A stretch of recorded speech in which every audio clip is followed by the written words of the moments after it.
Welcome to The Courageous Choice, the podcast where we explore bold decisions that shape leaders, organizations, and the future of work.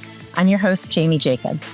In this special 3-part mini-series, we're diving deep into the future of HR, a world where the pace of change has never been faster.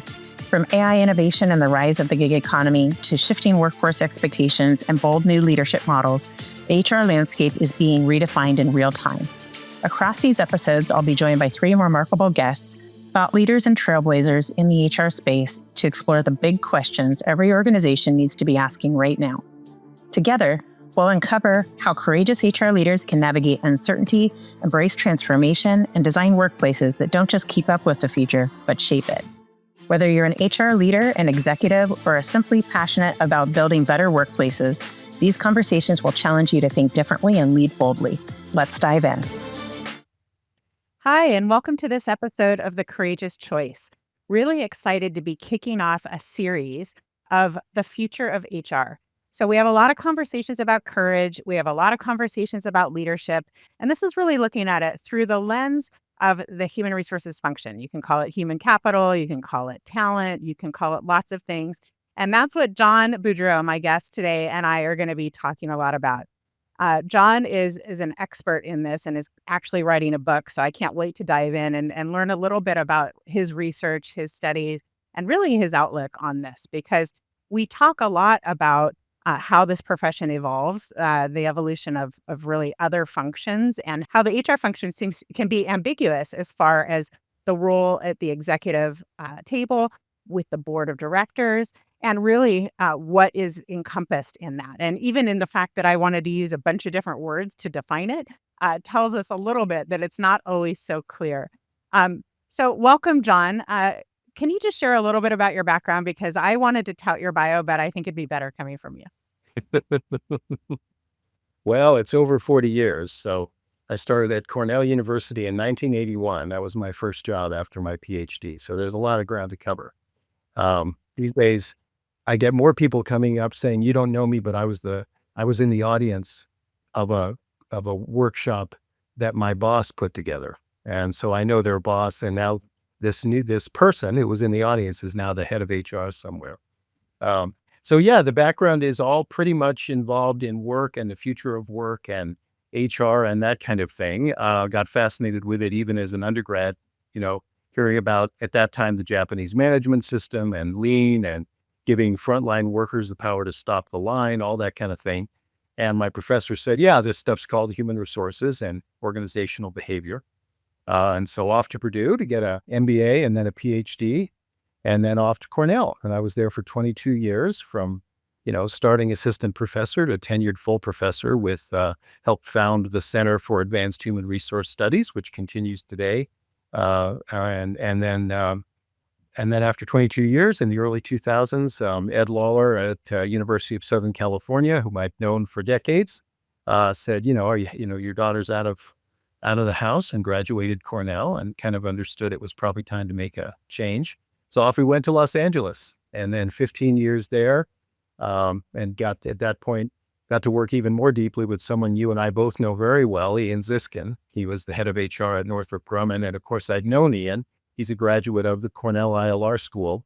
But we really got to work together quite a bit when I was there in Los Angeles. And then about 2016, started the process of semi-retiring, and retired the professorship in 2019, right before COVID, in part because understandably, my dean said, "I know you live in Santa Fe and you'd like to do 2 remote classes and 1 in person over a 15-week session." And I can't imagine ever proposing that to the provost for at least a decade. So had I said, "I'll try it one more time," I would have been remote anyway.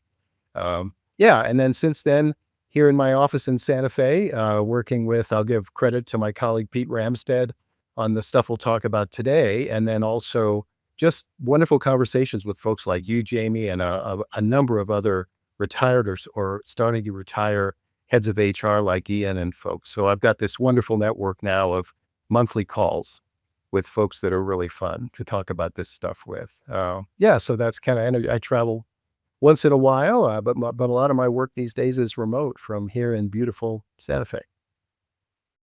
Well, I fall into that category of like I knew you before you knew me, I think, and had been in the audience multiple times.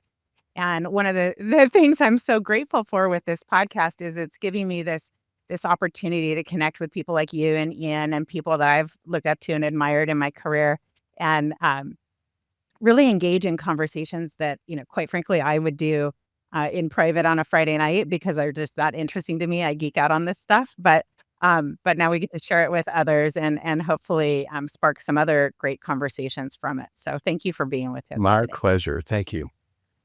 Yeah. So, the most recent time we were together, it was in May, and we were at a conference and we were talking about the role of HR and the role of HR leaders. And there was a lot of conversation around why is it so undefined? And I'd love for you to maybe share some of what you've been looking at and what you've learned. So, as I said, I've been at this for 40 years, and um, the trajectory was like this. I did my dissertation on formulas to predict the money value of investments in people. So I was kind of early on in it, but a number of people were working on it, Wayne Cassio and others whom I've had the pleasure to work with. And we were calculating formulas to say, look, if you select people better, here's the logic about why that's going to pay off. And one of the tricky things was we had all the correlations from psychology. We could correlate selection tests with performance ratings, for example, but that's not dollar values. So the trick was to turn something like a distribution of performance into a dollar value. And I won't go into the details on that, but I thought, well, now that we've got this figured out, C-suites and boards and investors are going to now be able to know the millions and millions of dollars that are often untapped because organizations are not investing in evidence-based things like pay for performance and selecting based on things that are really valid and developing learning that's really job related. All that stuff was calculable and plenty of formulas running around. And I realized for a lot of different reasons, it kind of fell on deaf ears and spent a lot of time trying to figure out how is it that this very logical, very evidence-based approach to monetizing investments in people doesn't seem to land with people in other disciplines. And that began kind of a whole career of trying different things. And we can talk about some of that. Um, and I think upon retirement now, and really talking with other retired CHROs and Pete Ramstead, my writing colleague, being among them, former CHRO, kind of realized lots of people have that frustration. It's not that the profession hasn't advanced dramatically, but it's advanced less far than a lot of people thought. If you look at people with 30-year careers and you say, what did you think the HR profession would be like by now? It's usually not quite as advanced as we might have thought. And so Pete and I began to think about that, and we realized that we have and lots of other people have provided excellent frameworks for the logical link between better talent investments and organization performance. There's plenty of data. There's plenty of analytics. Not that we can't improve all that stuff, but we kind of said, it doesn't look like better analytics, better frameworks, et cetera, really are the thing because we've had that for decades. And the needle doesn't seem to have moved. You still have CEOs thinking they can make people decisions with their gut. You've got boards really not sure what numbers they need to have to know whether the people stuff is working. You see a lot of really poor decisions about people and work, et cetera, by very, very bright people in other areas. And so Pete and I began to toy with the hypothesis that perhaps it was that it's not that we don't have great data, great frameworks, et cetera, but it's not being heard by the decision makers we all hoped would be listening to it. The CEOs, the boards, the investors, et cetera, just are not routinely incorporating all this evidence and analytics we have into the way they think, into their mental models. And so instead, they tend to still believe you can do it by your gut, et cetera. And we began to then develop a framework of platforms, and I'll just list them for you. So we began to think about, well, what are the leadership platforms that the CHRO and the function has available? One is running the function very, very well. That's pretty well established. Another one is organizational talent strategy, which would be things like your approach to AI and its combination with people, your approach to deconstructing work and reconstructing it, organization design, etc. Those two are places where HR plays pretty regularly. But then there's others, like the relationship with the senior team, the relationship with the board of directors, or whatever your governance structure is. If you're not publicly traded, it might be a founder or it might be a set of investors. And then finally, the engagement with the strategy process. Um, and as Pete then pointed out, he's held two CHRO jobs. He said, John, what I noticed was my two jobs were diametrically different on whether or on the way that I was included with the board, with the C-suite team, with the strategy process. One organization, a consultant would run the comp committee, and I was really not invited. That thank you very much, but you're in HR and that's not who is on this committee. At the other organization, they said, welcome to our company. You're running the comp committee meeting. And so as we've talked to other CHROs about this, using this 5-pillar framework, they've resonated a lot to the idea that, this role, this CHRO role, is far more malleable, far more diverse than, say, the CFO role. And in fact, a lot of them are saying really than any other C-suite role. But if you think about the CFO role, the relationship with the board is very standard. You do not say, thank you very much, but we'll call you when we need you to the CFO. But you can to the CHRO. The board doesn't say, we don't have a relationship. We don't really know our CFO. No, the board has a deep, intimate relationship with the CFO through the standardized kinds of engagements that the SEC and GAAP or whatever European laws are. Same thing with the strategy process. It's very unheard of, really, that the CFO isn't deeply involved from front to back. In fact, they often run the strategy process.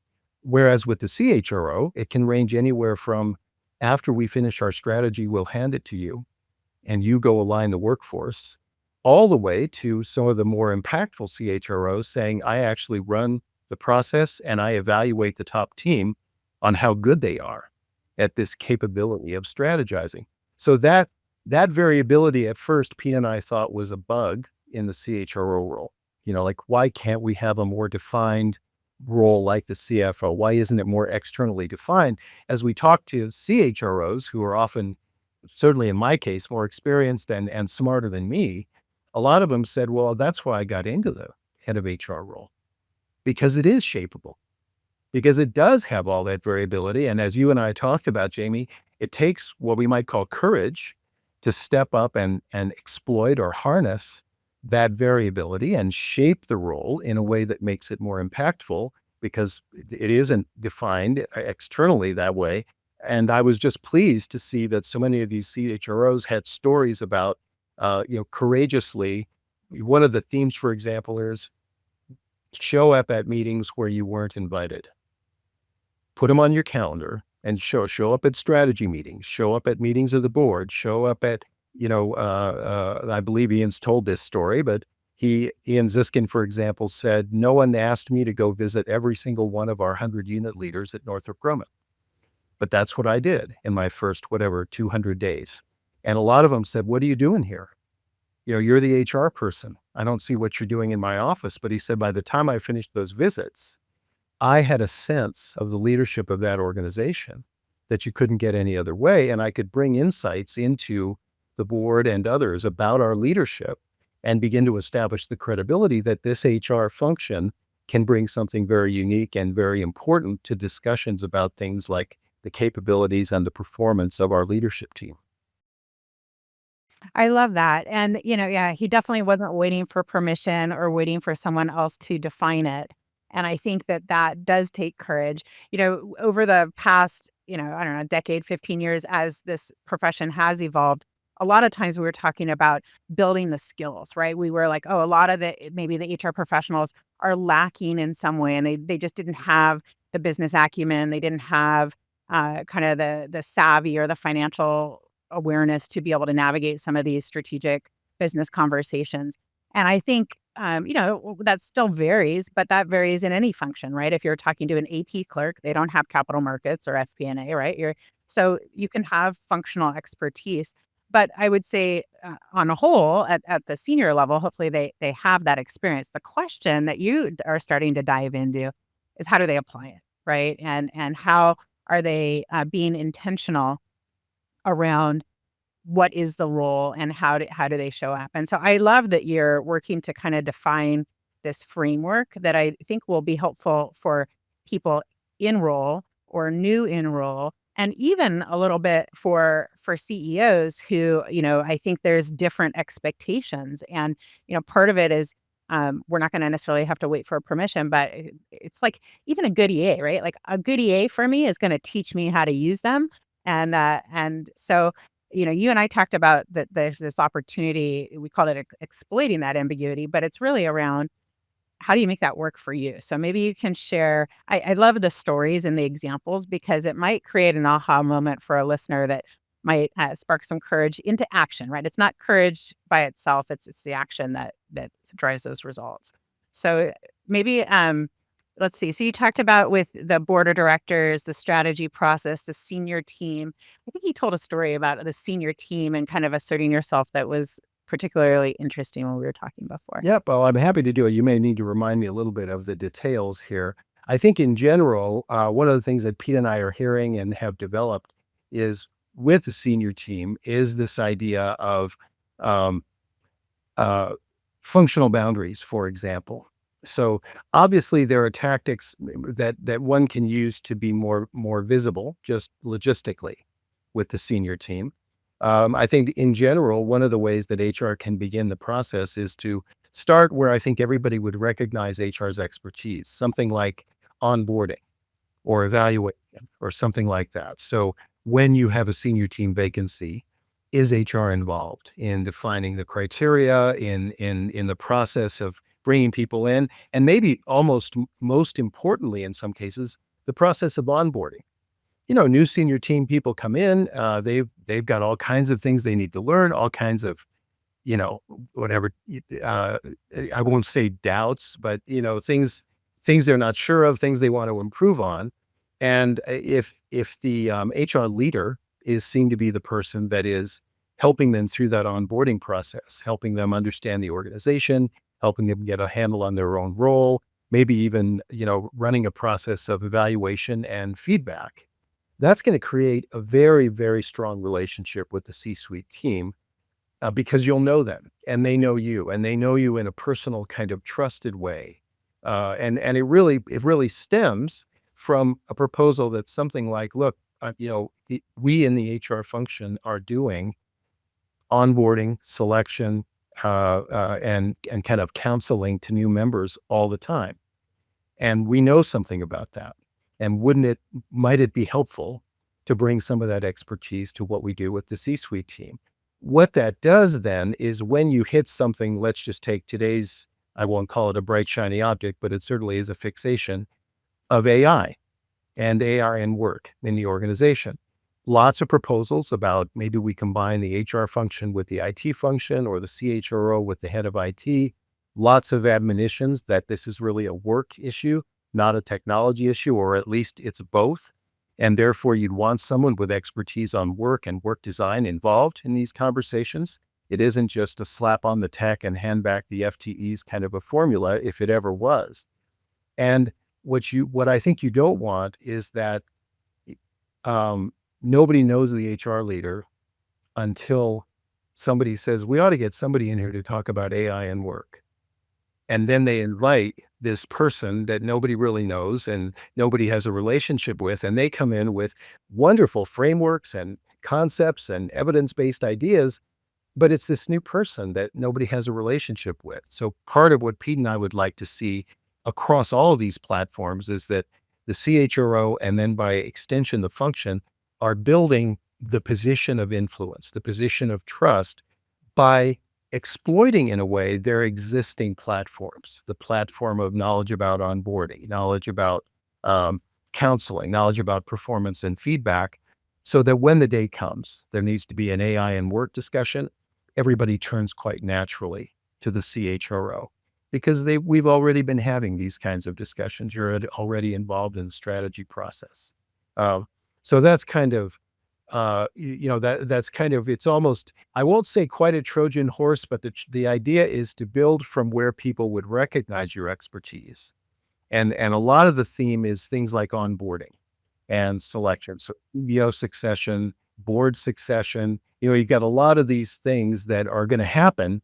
And a starting point might be for HR to what shall I say, use their existing functional platforms to extend their influence. I love that. First of all, it's like non-threatening, right? Nobody's going to argue that HR should own onboarding, right? And the idea of owning it all the way up the chain at the executive level and even at the board of directors level, which you talked about with me. I mean, people don't always assume that as as a CHRO, you don't always assume that you can get involved in that, but it would seem very natural and quite frankly, like you're even proactively working to solve an organizational opportunity in your area of expertise. I mean, it kind of just makes sense, and yet may have been something that either was overlooked or maybe outsourced if you don't, step into that. Right. Yeah. Just out of Um, habit. And yeah. because the role is so malleable, what you often get is a pattern where a new CHRO pretty much inherited the role that the past CHRO put together. And what we hear over and over from the people we're talking with, a little bit of self-aggrandizing, but saying, I wish this framework had existed. I wish I had this when I was starting, because then I could have held up a framework like this, looked across the 5 platforms and asked myself, where am I really here?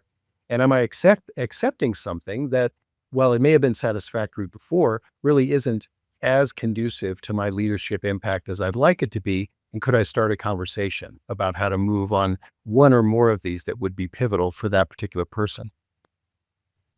It's so striking.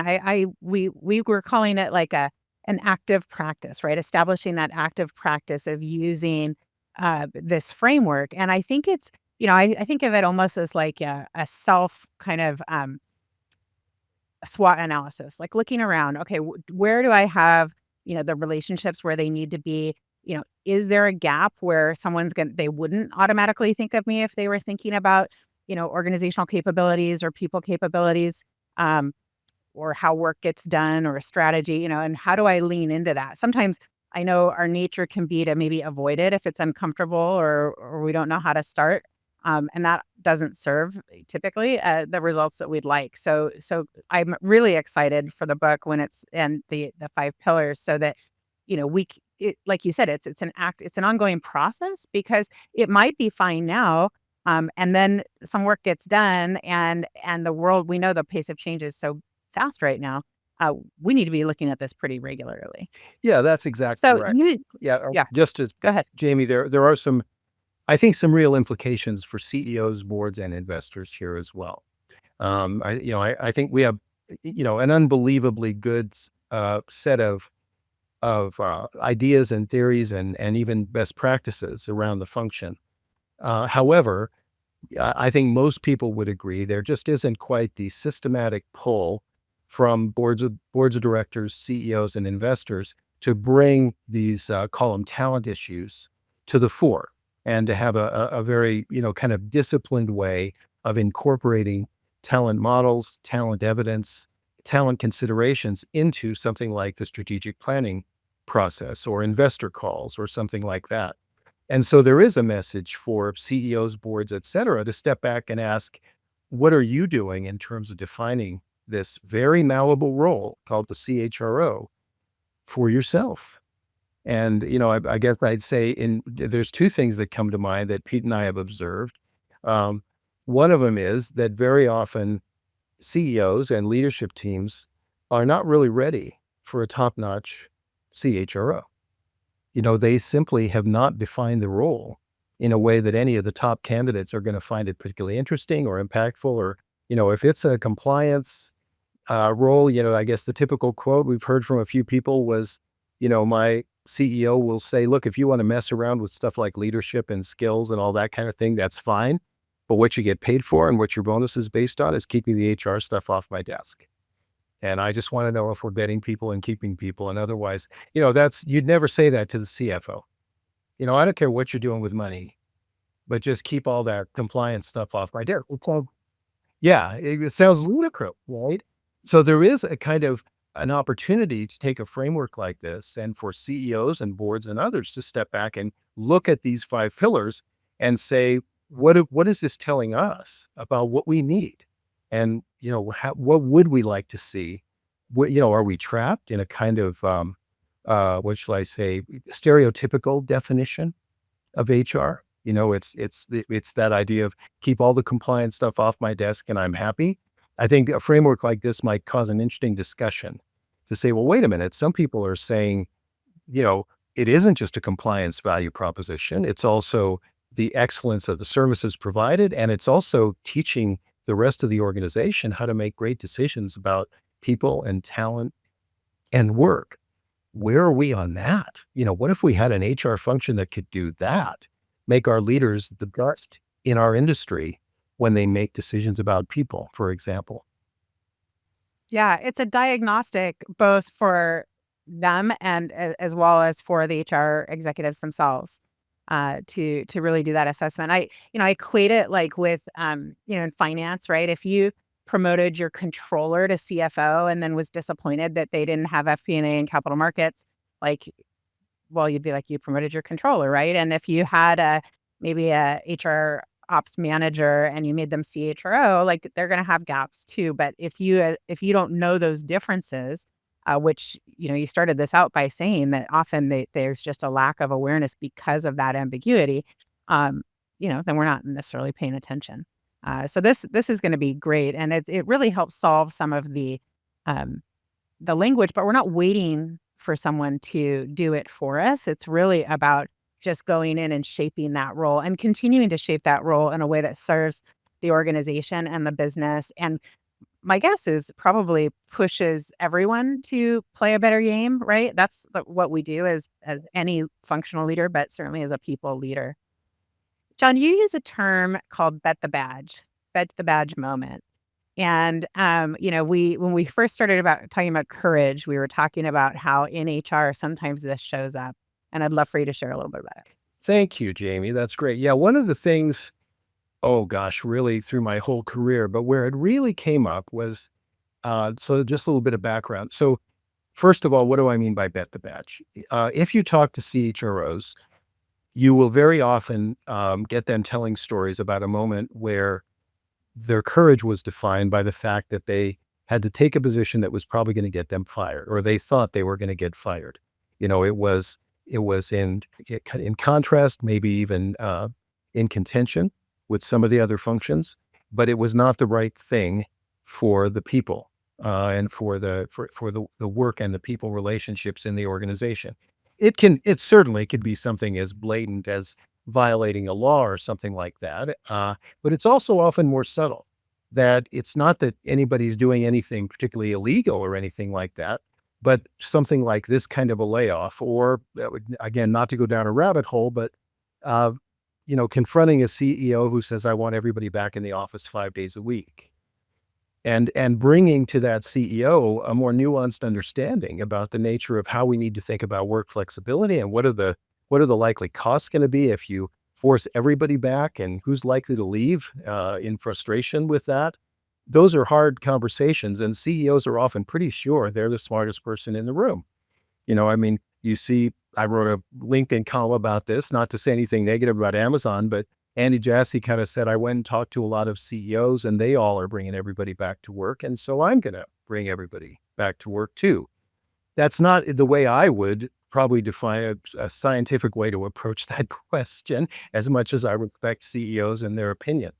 So that's what I mean by a bet the badge moment. People often talk about, I was pretty sure that I was probably going to get fired for taking this position, but I needed to take it based on a professional ethic or my own understanding of the evidence, or what this profession would say is best practice versus bad practice.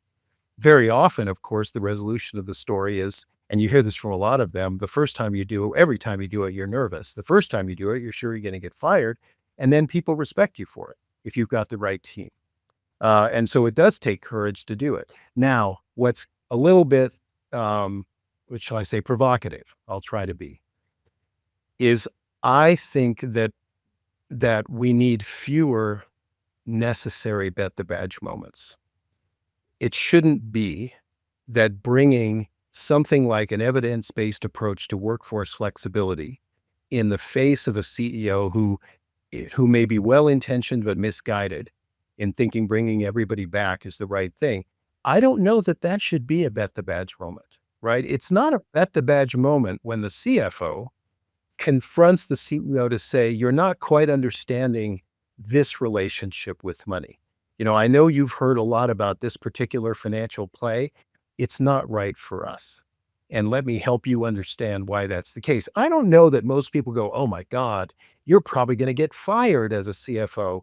I think it's expected that the CFO is going to be that kind of an advisor, that they'll be constantly teaching the top team, and the function of finance is constantly teaching everyone how to think better about money. So my provocative position is I love the courage that's exhibited by the CHROs I've talked to in those bet the badge moments. Part of me says, does it need to be a bet the badge moment to move the needle here on the influence of CEOs, CHROs, and the HR function to a place where the organization is routinely attempting to make better decisions about people and work? Yeah, and respecting as a subject matter expert or a functional expert, the advice that is data driven and experiential um, a- and just their opinion as the leader in that role.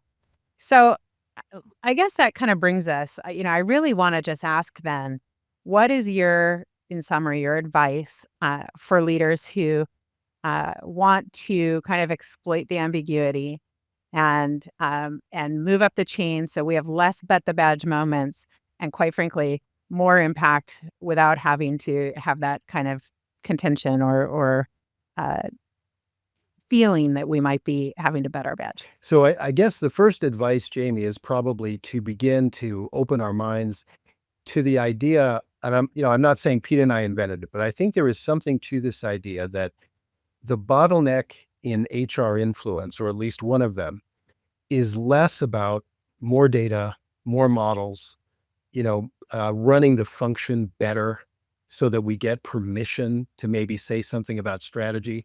I think all of that is kind of the traditional way we've developed, and, better personal competencies, better interpersonal competencies. Those are all very, very valuable.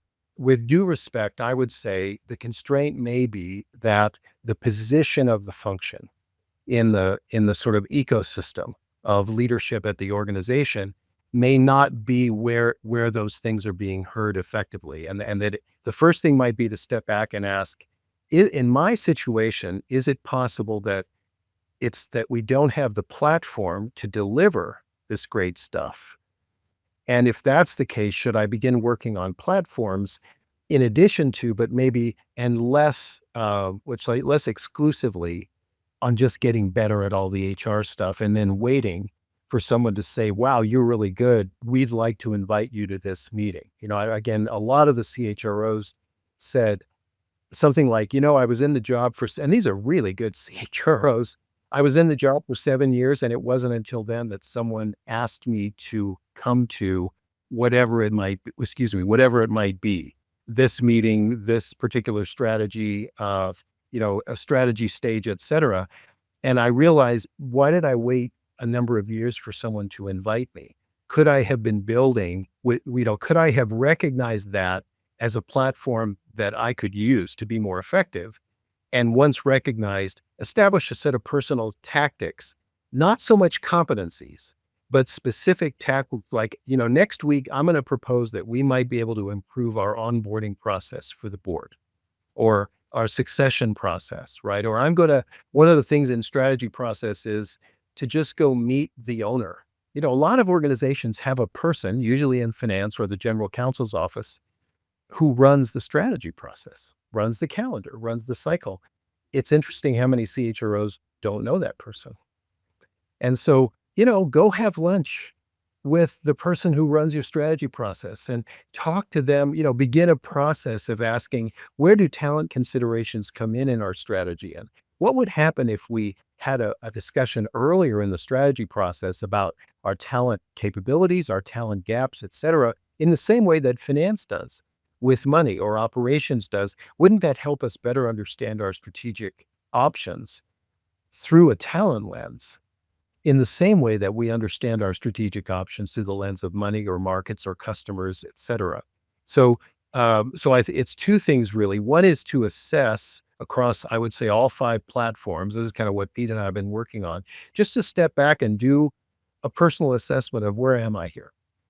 And then ask yourself, which one or two of these, if I moved my impact to the right, would be the most pivotal way for me to enhance the impact of the function and myself, and by extension, then the improvement of our organization in terms of people.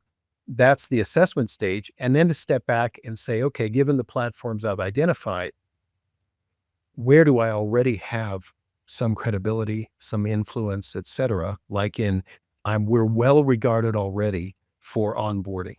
We're well regarded already for providing performance feedback. How could I help my leadership team understand that those capabilities could be really useful somewhere in the leadership team? Again, you get tactics like Ian's. Get on a plane, go visit all the leaders. Other CHROs said you've got to be in the meeting where people are going to look at you and say, what are you doing here? We've never had an HR leader in here before. A lot of those things will bubble up. It's what Pete and I find. It's pretty individual, Jamie. So this is almost more like a coaching endeavor. And because these planning cycles and other cycles are so long, the other thing to recognize is this is not an HR change initiative that you put a date on and say 6 months or a year from now, we will be transformed. This is a more subtle. This is a years long kind of process. And that's what we hear from all the CHROs is, you have to understand that this is going to take a few cycles through the strategy process, a few cycles through the cycle of board meetings, and that you can't do this in 6 months. This is something that is subtle, it's incremental, but it can be systematic. And so I think to come up with that systematic plan to say, next week, I'm going to try this little step from where I am today to something that might be on the way toward a path to what we might call the top of the mountain. And that'll remind me something Pete and I have observed is there's so much good content out there that describes the top of the mountain. So, you're hearing from a CHRO with, 15 years experience. They've been in the role at one of the top, Fortune 10 companies forever. And they're telling you what it's like at the top of the mountain. And it is enthralling to hear that. If you're a new CHRO or one of the up next CHROs or me, and what Pete and I are beginning to realize is we think what's often missing is encouraging those folks to step back and talk about how they climbed the mountain and which path did they take and what handholds and footholds were available to them. Those are the data that I think are going to produce a framework that we can use to get people to climb the mountain efficiently, and not just feel like, well, I heard that story, but I don't really know what I would do tomorrow to make a difference. I love that, John. So, I think all leaders, regardless of function, can be inspired by the agency in which you're talking about approaching your role, and the ability for people who have arrived at, say, that top of the mountain to really be sharing the stories of their own paths, not because others will take the exact same paths, but they can find their own shortcuts and learn from the tactics in those past stories that are going to be most applicable to their leveraging their strengths and to their businesses today. So I'm so grateful that you joined us. Thank you so much, John. My pleasure. Thank you, Jamie. Thanks for the opportunity. Thank you.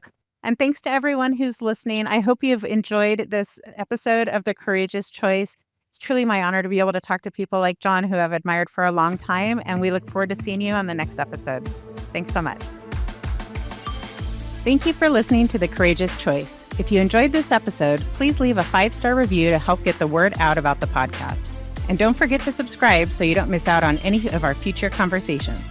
If you'd like to know more about gig talent, please visit gigtalentagency.com or email us at podcast@gigtalentagency.com. See you in the next episode.